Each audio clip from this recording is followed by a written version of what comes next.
pembersihan besar oleh Joseph Stalin di era Uni Soviet.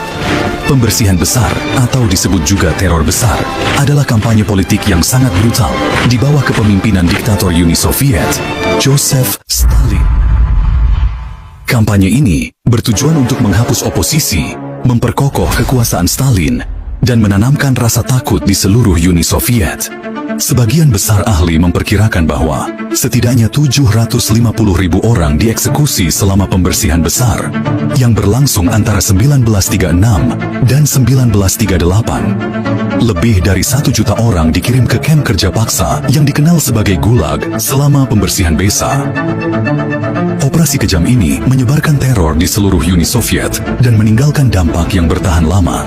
Setelah kematian Vladimir Lenin pada 1924, Joseph Stalin berhasil mengukuhkan dirinya sebagai diktator pada 1929 melalui perjuangan politik sengit.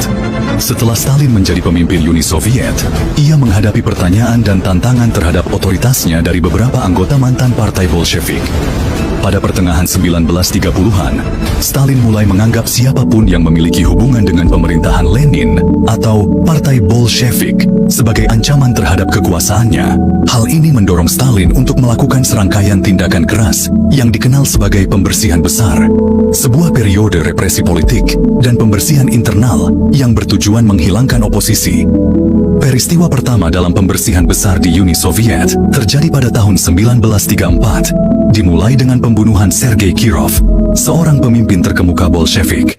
Kirov dibunuh di markas besar Partai Komunis oleh seorang pria bernama Leonid Nikolaev. Pembunuhan ini menjadi titik awal kebijakan represif yang dijalankan oleh Joseph Stalin.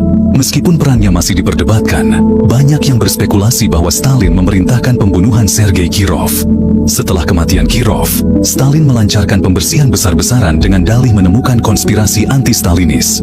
Stalin kemudian membunuh atau memenjarakan siapapun yang dicurigai sebagai pembangkang partai, yang akhirnya mengeliminasi semua Bolshevik asli yang terlibat dalam revolusi Rusia 1917. Di antara yang menjadi sasaran pembersihan adalah anggota Partai Komunis yang menentang, pejabat pemerintah, perwira militer, dan individu lainnya yang dianggap sebagai ancaman. Kematian Kirov memicu serangkaian pengadilan yang dipublikasikan secara luas, yang digunakan untuk menghapus para saingan politik dan kritikus Stalin. Beberapa mantan tokoh komunis terkemuka, seperti Lev Kamenev, Grigori Zinoviev, Nikolai Bukharin, dan Alexei Rykov, dituduh melakukan pengkhianatan. Pengadilan ini, yang kemudian dikenal sebagai Pengadilan Moskow, secara luas diyakini telah direkayasa. Terdakwa mengaku sebagai pengkhianat dan mata-mata. Belakangan